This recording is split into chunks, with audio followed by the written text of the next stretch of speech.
whistle or something like that? Is there a bark like that? It was something pig. And Yeah. I just remember you were throwing cherries at some ass, and I forgot. That was cherry darts, my friend. One of the greatest Opie and Anthony bits of all time. Yeah. The beauty of Opie and Anthony, we would come up with the craziest stuff, and women would come out of the woodwork to participate. I'm like, let's throw cherries at girls as they're bent all the way over.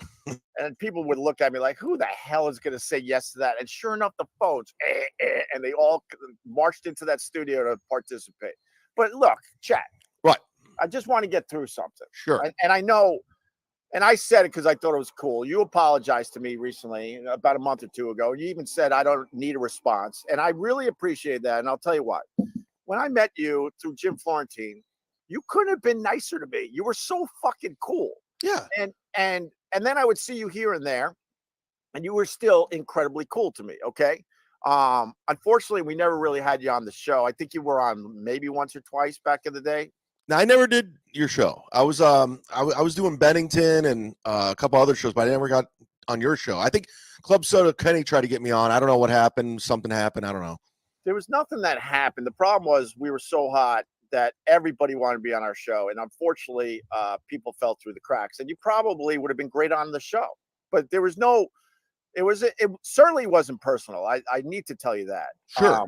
So then, like, I'm like, yeah, I know about this Chad guy, and Florentine certainly vouched for you, and I would see you here and there. And then all of a sudden, like, I don't know when it started, but like a year or two ago, you started trashing me. I'm like, why is this guy trashing me? He was nothing but cool to me. Yeah. What was that about? What was that based on? Okay, so I'm a very loyal guy. Like, you can ask Florentine, Godfrey, or any comic. Like, if you're my friend, I got your back. And it's what it is. And people that have helped me along the way, I've always been loyal to them too.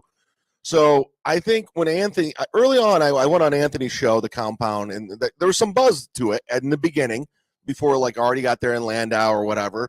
So he was giving me opportunity. I released an album, went #1 on iTunes, and I got caught up in the nonsense. And I think the more I got to know Anthony, and when I saw people like kind of turning on me, because I said Chrissy Mayer wasn't funny, then he started doing it. I go, oh, this is who you are. Right. I was drinking the Kool-Aid, and I'll admit it. I never had anything against you, really. I honestly didn't. Right.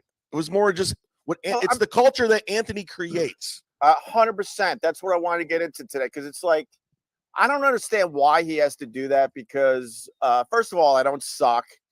Second of all, I am funny. Third of all, I really know how to do this. And it seems like if you work for Anthony, you have to hate me. I'm like, why does it have to be that?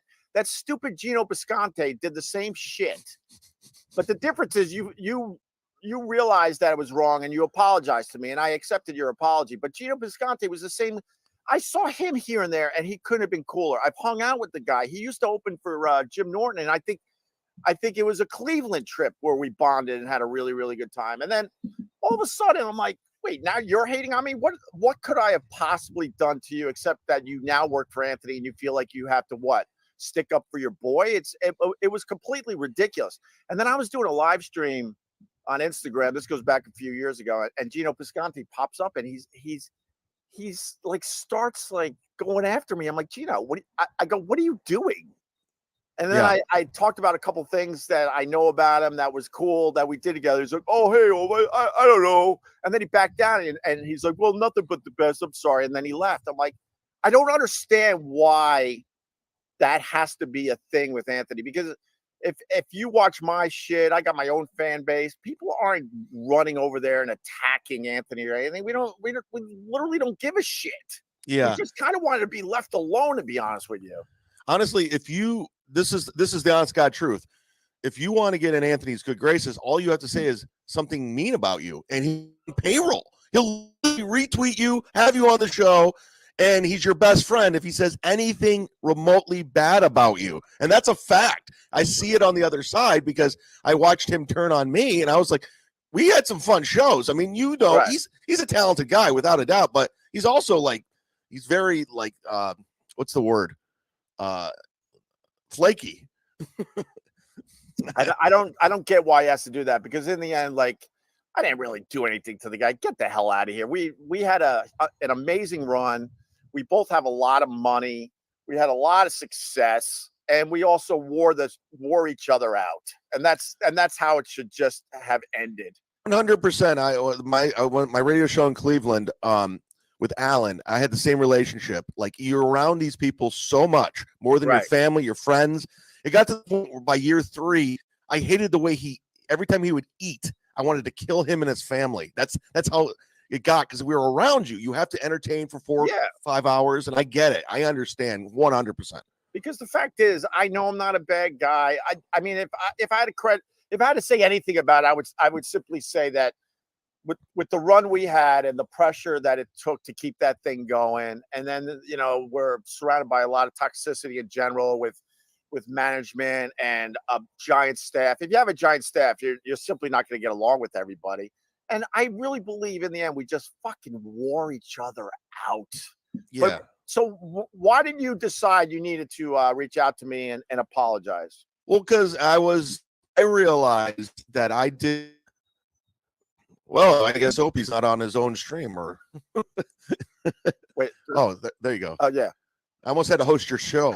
No, you froze. I'm here. Go ahead. Oh, no, I knew it was like, because it wasn't coming from I wasn't being genuine, because I really wasn't mad at you. I was just, hey, maybe I could be in Anthony's crew, or or like, because he did help me out in the beginning, and then I saw how he would just turn because he thought that was the cool thing to do at the time. Right. And and regardless of what you say about anybody, Opie and Anthony should be in the Broadcasting Hall of Fame. You guys have created all these shit podcasts that are out right now. Right. They're all shitty versions of you. Legitimately doing shitty Jocktobers. It's like you did this all. Like these are your babies, I think Patrice would say. I'm not gonna lie, it's really frustrating because you're a radio guy as well. But when I got into radio, I thought it was so stupid and so boring. I was a music jock. I'm like, this is just dumb. But when you're young, you get to go to a lot of shows. You get to flirt with women on the phones in between the music playing. And I'm like, I got to a point where I'm like, if I don't do something different, I'm going to know what I was almost going to do. I was going to move out west and be a ski instructor and be a ski bum. I was this close. And I'm like, you know what? I know I have a decent personality. I'm going to just start talking. And then I developed that. And then it got to a point where all these other shows, they were still following formats. And I'm like, no, man, you throw all that garbage away and you just talk. And that's exactly what these podcasts do now. No, 100%. You guys created podcasting in general. I mean, the O&A show became a thing. I mean, you and Howard Stern, you guys were like the mega powers in this, all of this. There would be no Joe Rogan experience if it wasn't for O&A. No, he admits that. I mean, to be fair to Joe Rogan, what happens is like you get influenced by someone. A lot of people were influenced by Howard Stern. I personally was not, even though Howard likes to say that. I was influenced by Brother Weeze, big time. And then whoever is your influence, then you have to take that and make it your own. And Joe Rogan absolutely credits the Opie and Anthony show for what he's doing today. But obviously he has made it his own. That's the difference. But then when you see a lot of these podcasts out there, that's why I can't click on any of them. They seem way too familiar as far as what we used to do. Yeah. No, I've done Brother Weeze. You see this guy, Opie, destroying his credibility by sympathizing with Chad. Oh, am I? Yeah. How about I decide to have an interesting conversation with someone that actually I thought was cool from the beginning, then decide to hate on me because he was in Anthony's camp, and now has apologized to me. So I thought there was an interesting story there, Gray Allen. God, these people are the worst. How do you deal with them, Chad? I mean, you get thick skin. I mean, you guys created the pest, and there's still some of them running around today. I mean, Reddit is the worst place you can go, and it's just, there's nothing you can say or do at this point that's going to ruin my day. It's just, I'm on the meanest podcast in the world with Kevin Brennan and Bob Levy. It is just mean and toxic. Well, you guys got absolutely a lot of heat. Oh, I do want to finish up the thing with the liking me, then trashing me. liking me again, apologizing. I have no doubt you'll turn on me again, Chad. No, I don't. I have no doubt. No. I have no doubt that because never malicious. It was never like I'm really mad at you. I was never mad at you ever. I promise. I just want to put that out there in case like things turn. I go, look, I see on my live stream on March 23rd, I said it. No, clip it. Jim Florentine is like my big brother in comedy, like the brother I never had. Yeah. He credits you so much. Like he talks so highly about you because you helped him through his divorce. You helped him pay for his divorce. Right. And he says, I will never say anything bad about Opie ever. He wrote me a very nice text recently. I did mention it on the live stream because I was just like, thank you. Because, I get a bad look. I deserve some of the shit out there. I'm 100%. But I get a lot of garbage thrown at me. And it's so nice when someone, just acknowledges where I was in their life. And the fact is, Florentine just crushed on our show all the goddamn time. He was great. And he's a stand-up guy, and he's a cool guy. And he wrote me a really heartfelt text message. And I'm not going to lie to you. It made my day. Yeah. No, that's the type of guy he is. And he's always said, Opie's a great guy. And I know that. And I listen to him all the time. And I've never, like every interaction I've had with you has always been nice. So it's like, I was thinking to myself, why would I say that? Well, that's so dumb. And I saw what Anthony's all about. I was like, I was trying to I get in with him. And this is what he does. He tries to turn people against you. I honestly don't know what his deal is. I feel like I never actually knew the guy. I really feel like he's a guy that plays to the people in the room. Because people ask me, I go, I really don't know who the real version of him is. Because when he would hang out with me back in the day, he acted one way. And then if there were people that were, well, let's just say against a certain group of people, then he would go all in with that garbage. And I'm just like, who are you? Who is the real Anthony?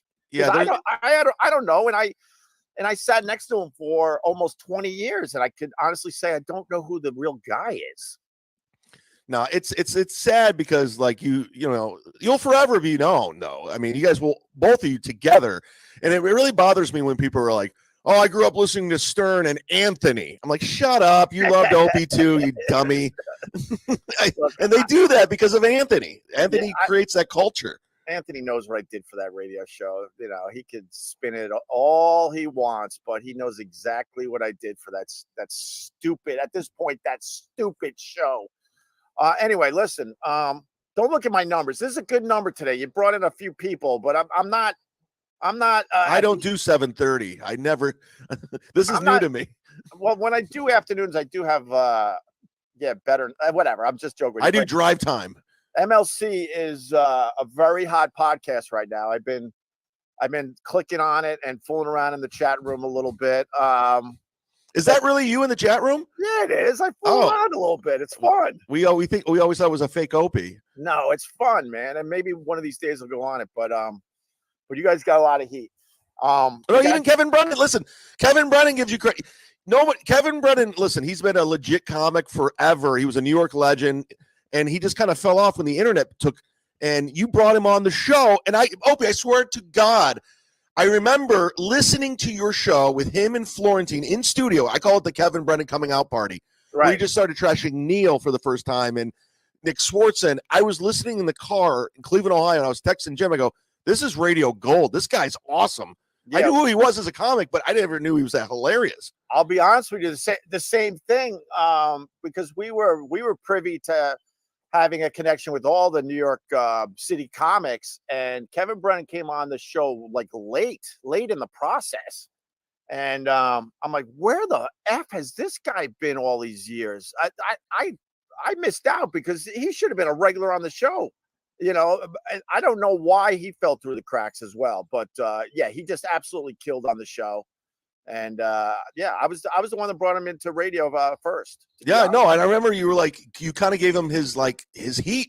I remember you were jacking up his Twitter followers. I remember all of it, and he killed every time he was on the show. And that's how I knew who Kevin was as a comic. But and then next thing you know, I knew Neil. I was friends with Neil, and then I became friends with Kevin, and I don't know. They call our relationship of Walter White Jesse relationship.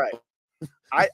I tell this story. I've told it a couple times. Like Kevin is very talented, of course, and you guys are obviously onto something. I mean, when I checked out the live stream, you got well over 1,000 people. I mean, you guys are just crushing it. But I told Kevin personally too this. He did a show with me and Brother Wheeze. Wait, hey, by the way to leave this one up. Chad's a psycho flirt. Oh, sorry. I didn't do that on purpose. I've said I didn't do that on purpose. I'll tell you what happened. But it was just because that happens a lot. No, it's so funny. So I take these live streams and I cut them up into videos. Yeah. And I don't read a lot of these comments. I'm just trying to give people a little time on I call it the big screen, right? Yeah. And I'll be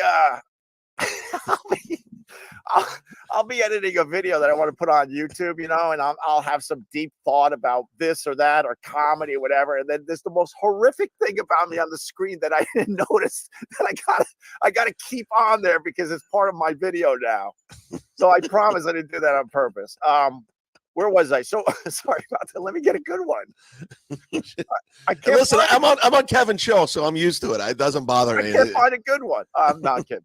So Kevin, like, obviously he does the anger thing really, really well, and I would never tell him to stop that. Mm-hmm. But he did a show with me and Brother Wheeze. I'll never forget it, where he let his guard down, and he wasn't angry Kevin, and it was a great listen. And it was me, it was Brother Wheeze, Kevin Brennan. I'm trying to remember who else was in the studio. I think I heard everything Kevin did on your show too.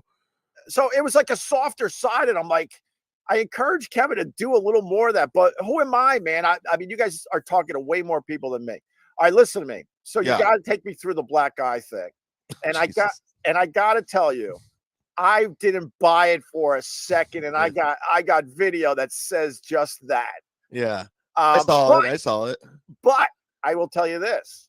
You got everyone talking. It was great. It was a great watch. So bravo to that. Thanks. You got a lot of heat. You're like a heel, but I'm watching. Know why I knew it wasn't real? Because of how Kevin Brennan and Bob Levy were reacting to it, and you knew they had questions that they wanted to ask you that would kind of your story would probably fall apart if they really grilled you, but they were smart enough to know, holy crap, this is working. We got to go with this and let him go. Yeah. And that's how I knew it was fake at the time. But it didn't matter to me. I'm like, this is a great watch. Yeah. So and I knew.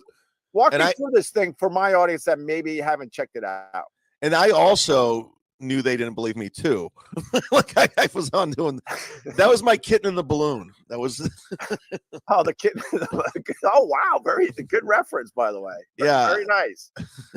Yeah, but it worked. I did. I got punched in a bar, and what happened was earlier that day, somebody had sent me a DM. I get DMs. I'm sure you get DMs. It's just people just say horrific stuff, and this guy's outside your house, and it's true. They know my address. Like they sent a pizza to my house yesterday. They sent a pizza to Bob Levy's house. Like it's weird. It's the internet. Well, bunch of psychos. Well, I've had.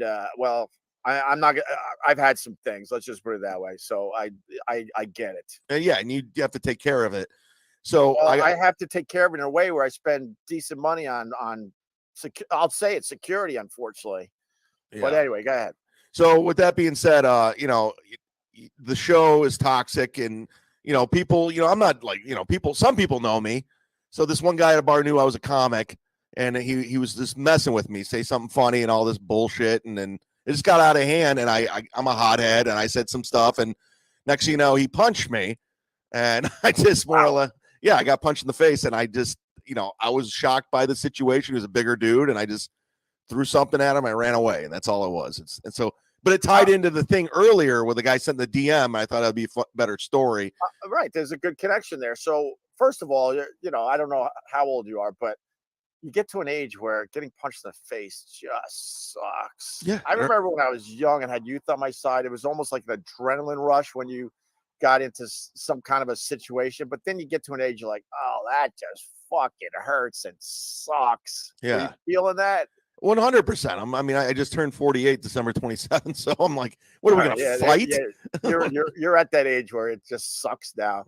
So then you're like, all right, I got this DM, so I got a backstory, I got the physical proof. And then what in your head decided to bring it to the MLC podcast? Well, because I have a show. Here's a plug from me called Kumia's Cucks, and it's all these dumb, shitty bottom feeders that ball wash Kumia. Because by the way, if you ball wash Kumia, he loves it.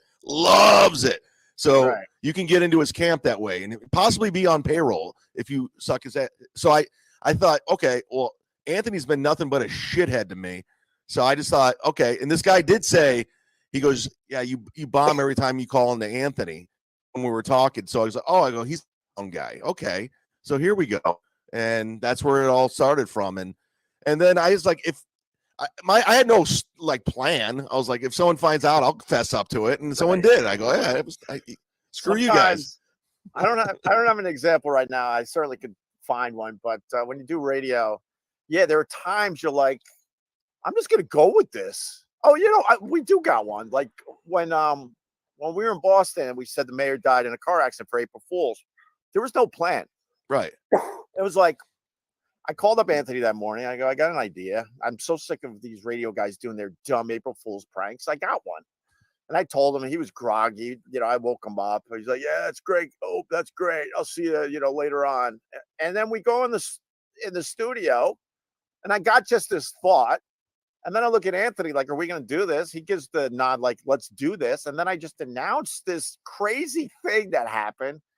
And just like you, now I got to navigate through it and try to figure out where does this end? How are we going to do this? Are we going to try to spin out of it? Yeah. And back then, you guys were there wasn't options. It was the radio or TV, the internet. So you guys were like, huge. It was like a microphone and a megaphone like you wouldn't believe on your level. I can only fathom what that was like. Like, you said we're getting good numbers, but it's nothing compared to anything you guys were doing back in the day.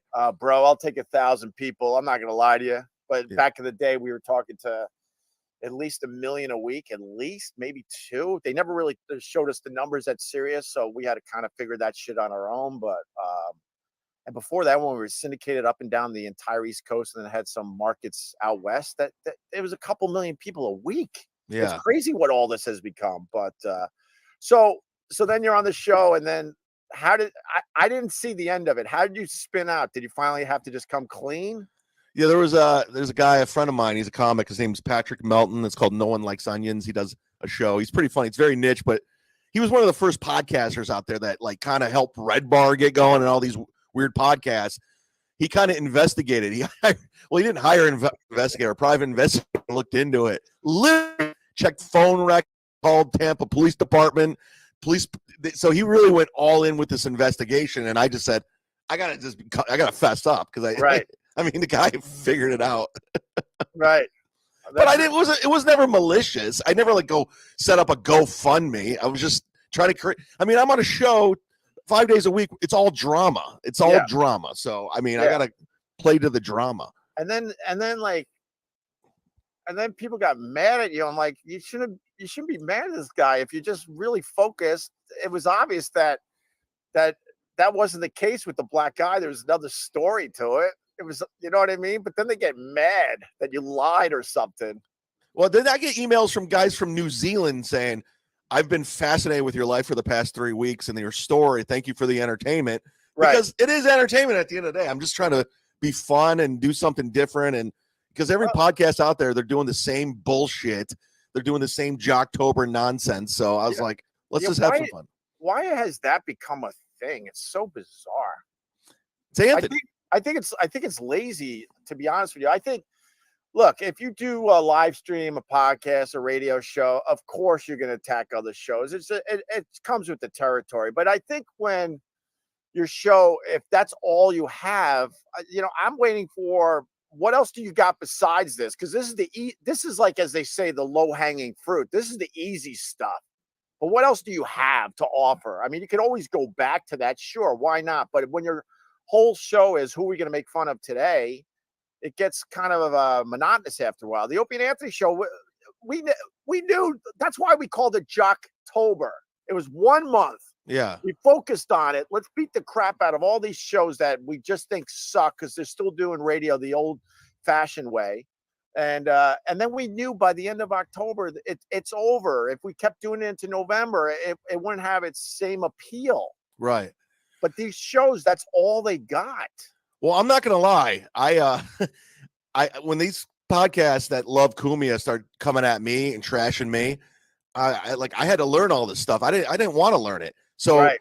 I just flipped the script, came up with Cumia's Cucks, where I go after that dude in Rochester, that Steel Toe, E-Rock, all these douchebags that suck up the Cumia, and Gino and Chrissy.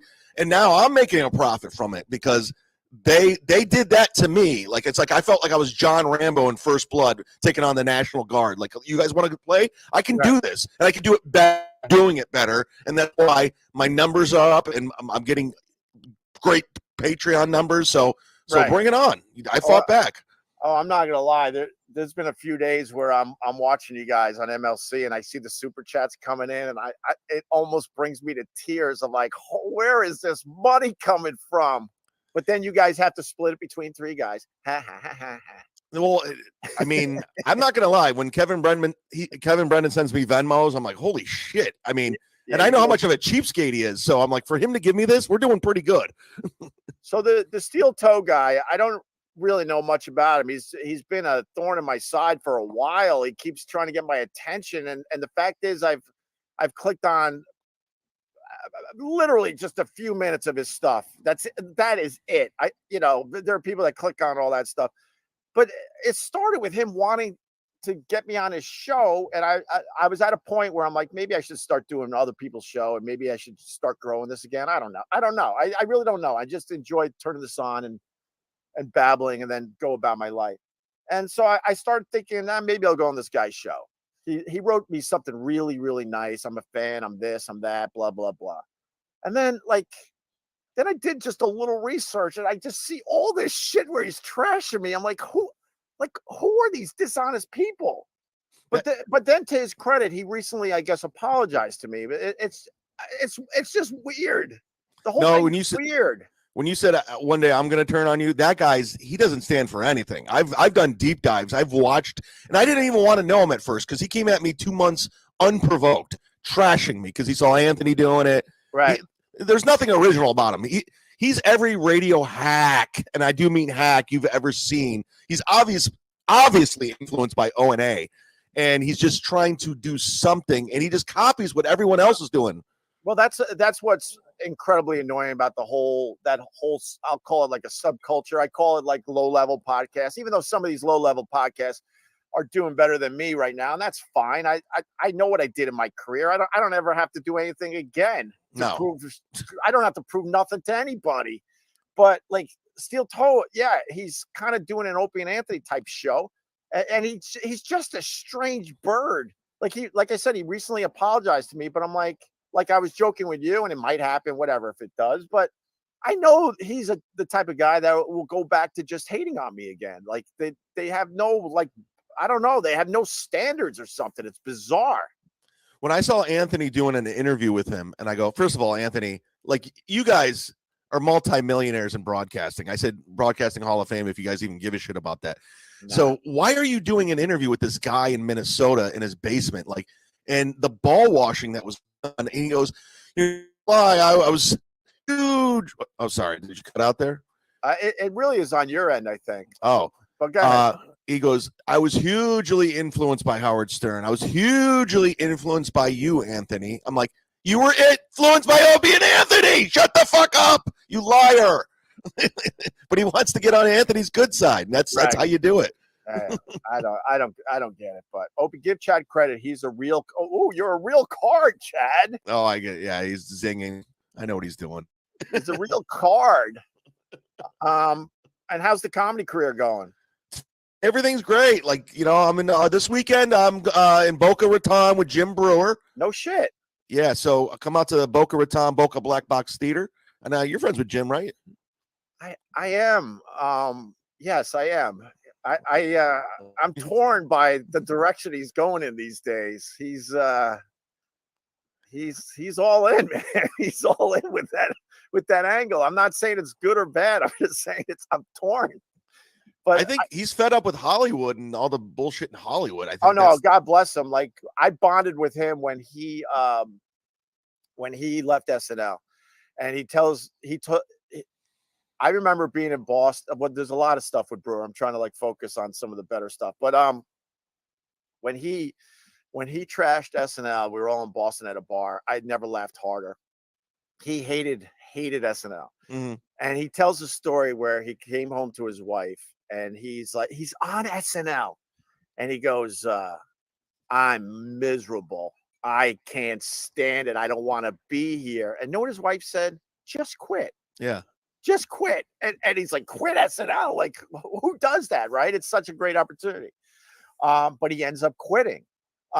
You know that I had that same discussion with him as far as Opie and Anthony goes. Like he was a dear friend. We were really close. We're still close. He'll call me from time to time and we'll laugh our asses off for like 2 hours while I'm driving out here or something. But I confided in him because me and Anthony simply didn't get along for most of our run. And I'm like, Jim, I'm miserable. I hate this. I don't even talk to the guy. And we're so famous and we're making so much money, but it's not fun. And he looked at me and said the exact same thing. He's like, just quit. Just quit. But the sad part about that story was I didn't have the balls to just quit like he did. Like he walked away from SNL. And I continued with Opie and Anthony until Anthony blew himself up and then decided to try to spin it and make it like I'm the reason why Opie and Anthony is done, which is insanity. I have to say it. That's insanity.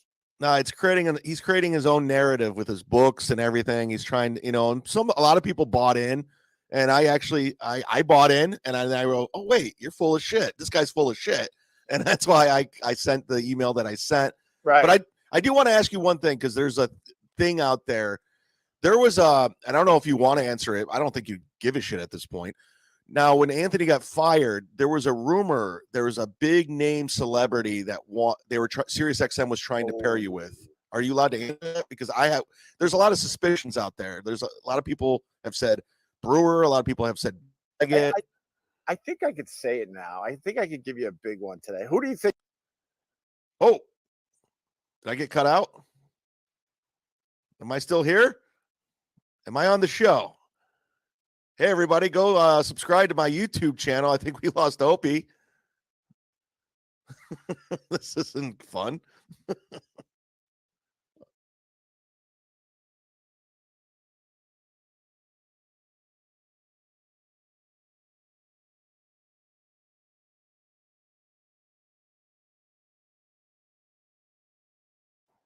What? Wait.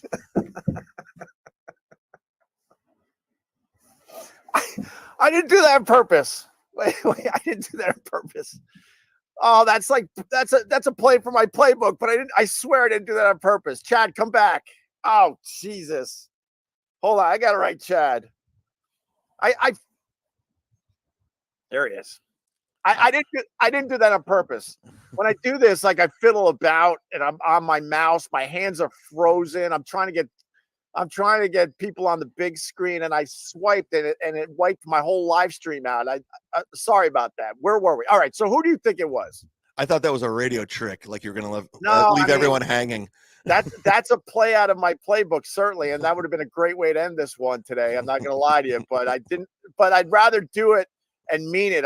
That was an accident. Yeah. So when Anthony left, it's the only reason Jim and Sam are still at SiriusXM. The fact is, their show stinks on ice. I do a much better job by myself on my deck. I don't have producers. You're my biggest guest in over a year, to be honest with you, and I still do a better job than those guys. The fact is that SiriusXM kept Jim and Sam to keep what was left of the Opie and Anthony audience. And the reason I know that is because when Anthony got fired, they wanted to keep as much of the audience as possible. They knew the guy wasn't reliable anymore, and his racist crap is getting completely out of hand. So they wanted to do whatever they could to help me out to continue, okay? And they offered a comedian $1 million a year to join me, and I think Jim Norton at the time, I believe. And who do you think that comic was? A lot of people think it was Brewer. It wasn't Brewer. Okay, yeah, Brewer was definitely the guy.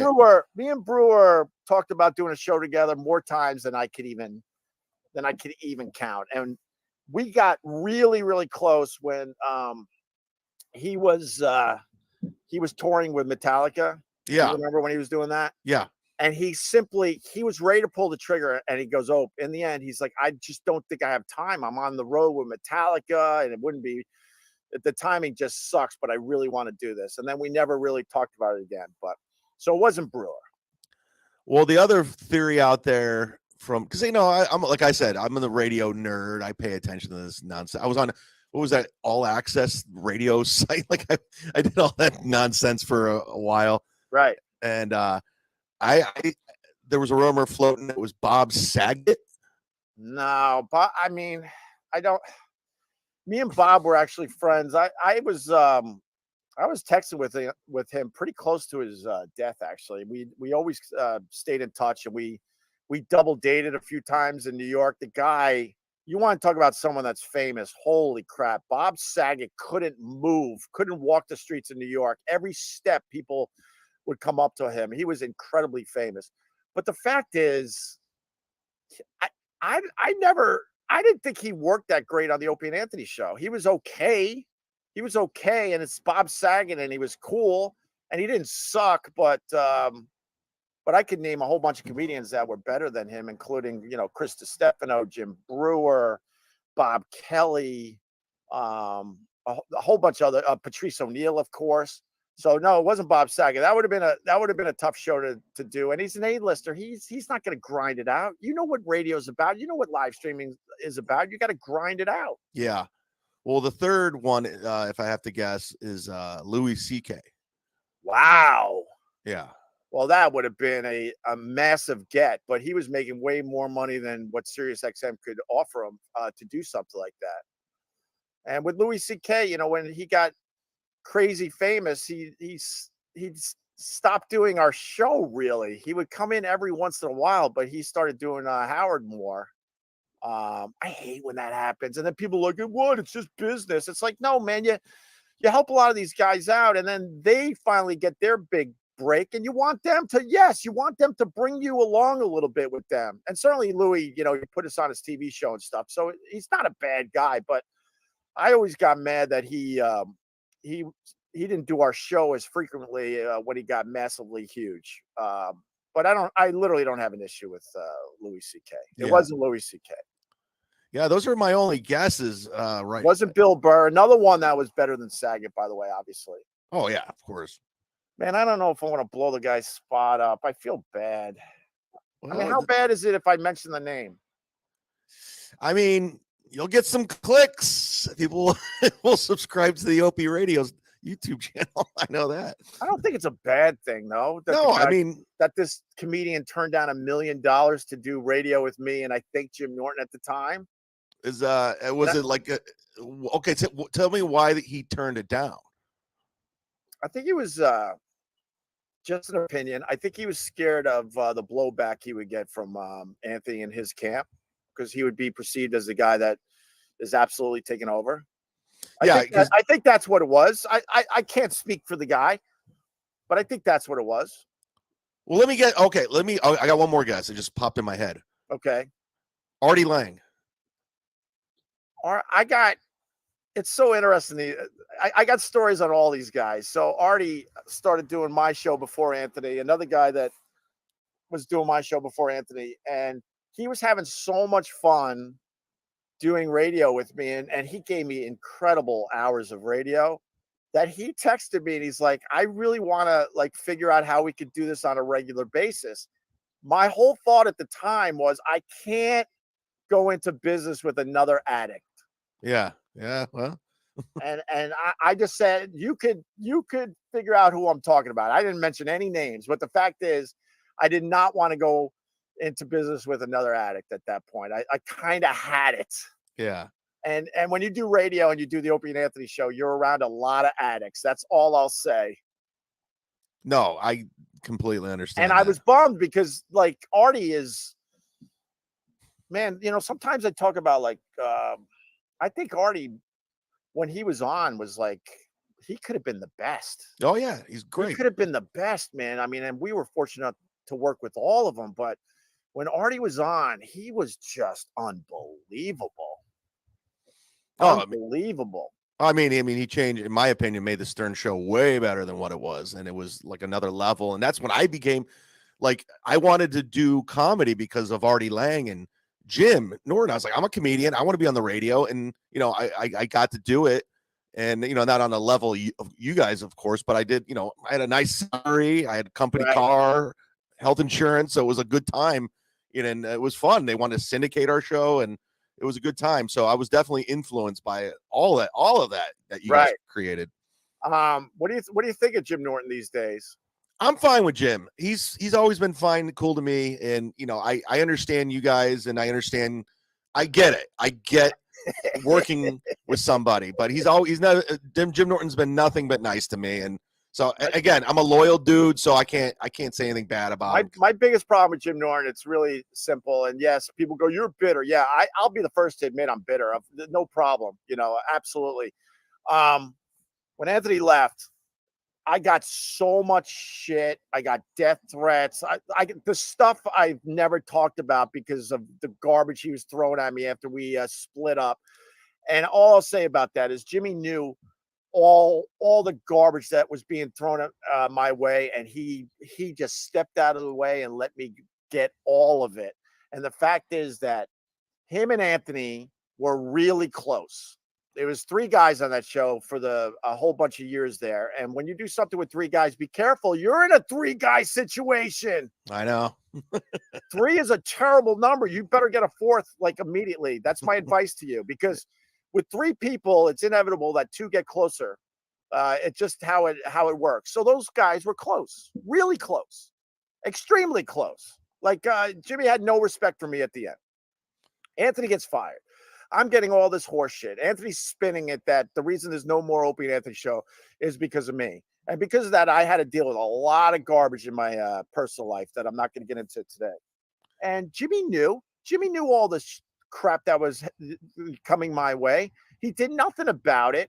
And he was playing it both ways, where he wanted the big salary and the big audience we still had.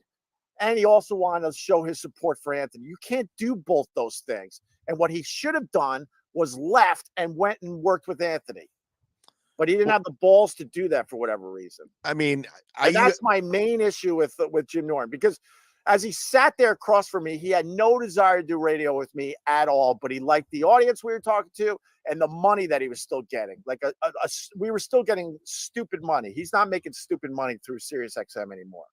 I will say the defense to both of you. You guys were forced in a very weird, awkward situation, and who's going to navigate that? I mean, that's a tough one to be in for both of you. So you guys just had to do what you had to do. You guys got families, or I mean, you have a family, and he's he's just a bullshitter though, because the whole fan base at that point.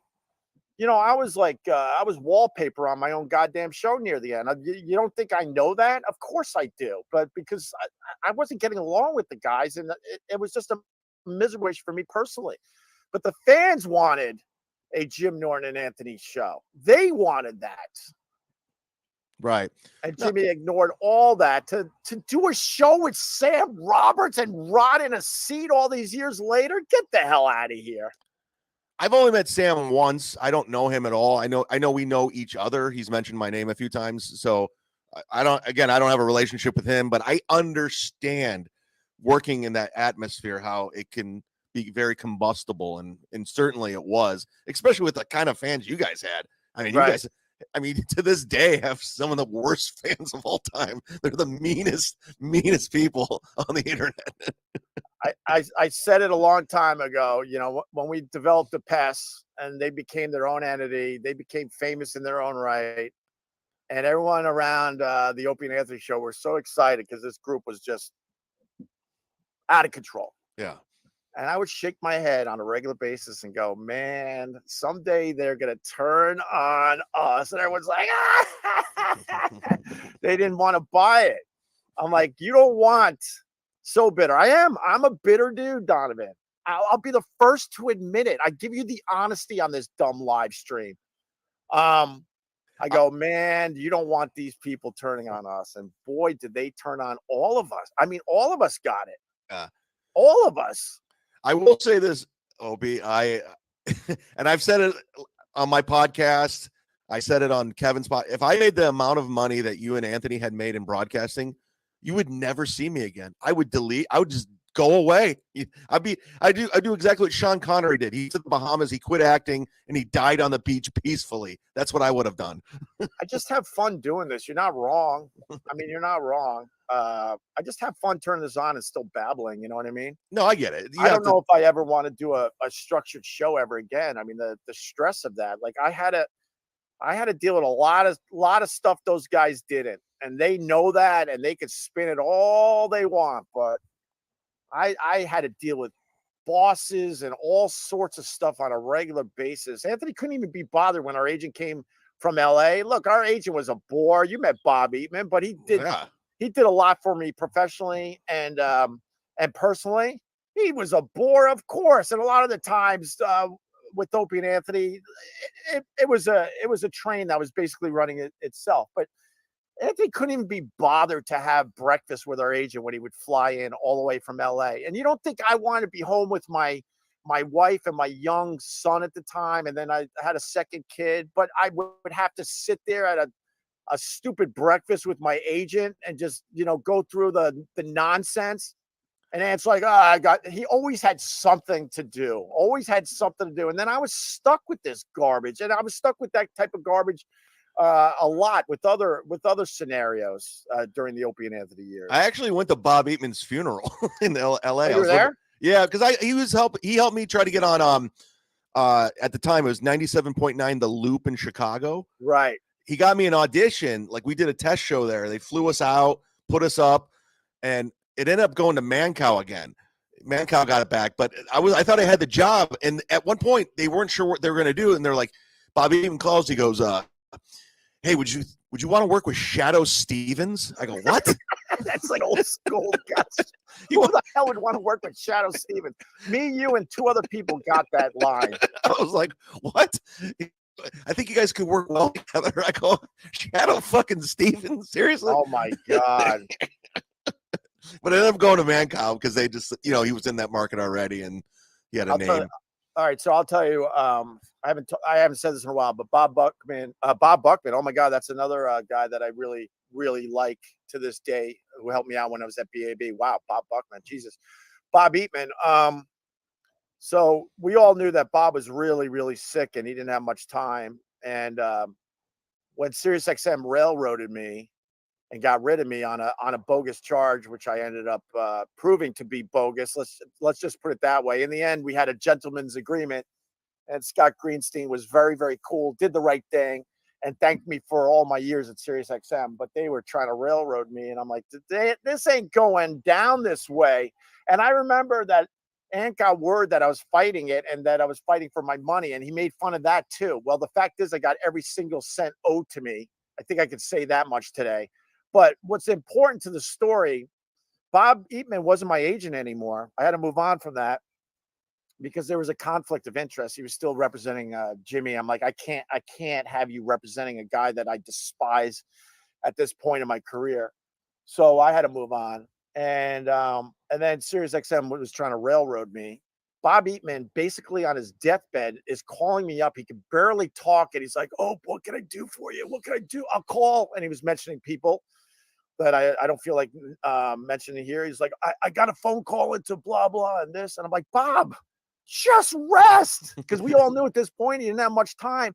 But that's the type of guy Bob Eatman was. We certainly made fun of him over the years. He was a stand-up guy to his last breath.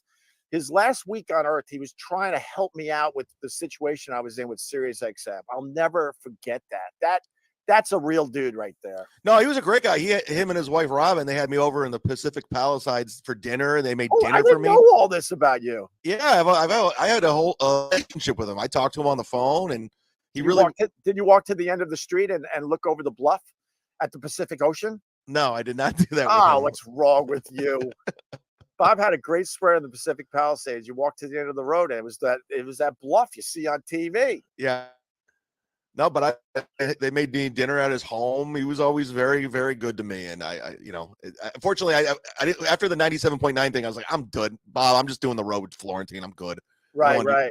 I didn't know that. That's interesting. I didn't know we had that connection. No, I think I could say it, Robin. I'll keep that to myself. Yeah. Robin's happy these days. Oh, good. She went through a lot, and I checked in with her recently to find out that she's got some good news in her life. Let's just put it that way. Oh, good. Yeah. And she's extremely happy. And then we joke about good old Bob Eatman. Well, it's till death do us part, so that's what it's all about, Right on. Well, yeah. Chad, fuck, man, this was better than I thought it would be. Oh, cool. No, I appreciate it. I'm glad you were cool about that, and it was fun. And I know that's gonna rock the internet. So have fun with this. I didn't say anything I haven't said before. So, and I don't know. I was just entertained by you with the black guy thing. And I'm like, I know this is fake. I've been around too long, but man, is this fun to watch. No, I mean, say what you want, but some people were pissed. That's fine. But I also realize that's what's going to happen. But I just want people to watch the podcast, and they are. So it's working. No, you guys got a lot of heat out there. I would suggest you. Well, look, what am I gonna send you 10 people there, Chad? I know my place these days. Hit subscribe, everybody, on the Opie Radio. There you go. It's the MLC podcast, though. You guys absolutely do a good job. Say hi to Kevin. Yes, and Bob. I mean, Bob's another guy. The only reason he didn't do Opie and Anthony was because of his association with Howard Stern. That was it. Plus, he was banned from the Sirius XM building because he threatened to kill him. So, well, I understand that. And then even at that point, we were trying to get him on the phone. Look, in the end, Sirius just hated my guts, hated Anthony's guts, because we just didn't play by the rules. Yeah.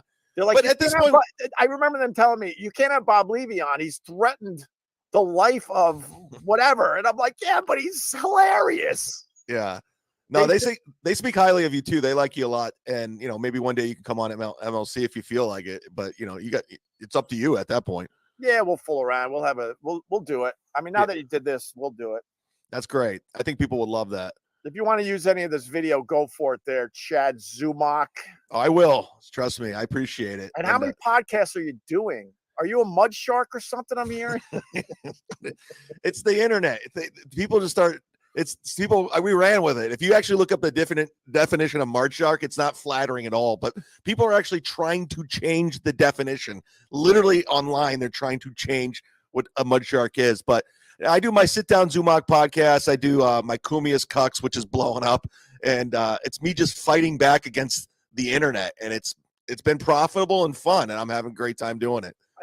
I will end by saying it's extremely weird that if you work for Anthony, you got to trash me. That's like I never. That's not my thing. You're not going to find people that are associated with me trashing Anthony on a regular basis. It's just weird. We had a great run together. No, if I made the boatload of money you guys made, I would be forever grateful. Like, thank you so much. Even the guy I work with in Cleveland, I had bad vibes. We had bad feelings for one another. Whoa. Alan Cox, he's still living on WMMS. I don't know. Yeah, Bob Eatman was his agent too. Okay. And he was and our morning show was Rover's Morning Glory. He took over a lot of affiliates when Stern left, but they like I had bad blood, but at this point I had a good run with the guy. They wanted to syndicate us. We had a lot of money together, so I was like, let bygones be bygones. We didn't get along, but that's fine. I don't trash him anymore. We talked so long, my battery just died. So let me get out of here. All right. But Chad, this was awesome. Thank you very much. I appreciate it. It was just a fun conversation. Yeah, no, for sure. And we'll see you on MLC very soon.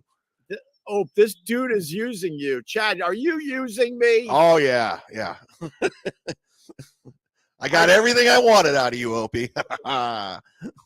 I'm using him. If you want to know the truth, this is how pathetic my life has become. A guy that I was like, maybe we'll get him on Opie and Anthony someday. He's got a bigger audience than me. So in the end, I'm using him, you jerk. Well, thanks again. Oh, have a good day, and we'll talk to you soon. All right. Thank you. Later, brother. He said he would come on, and there you go. And there you go.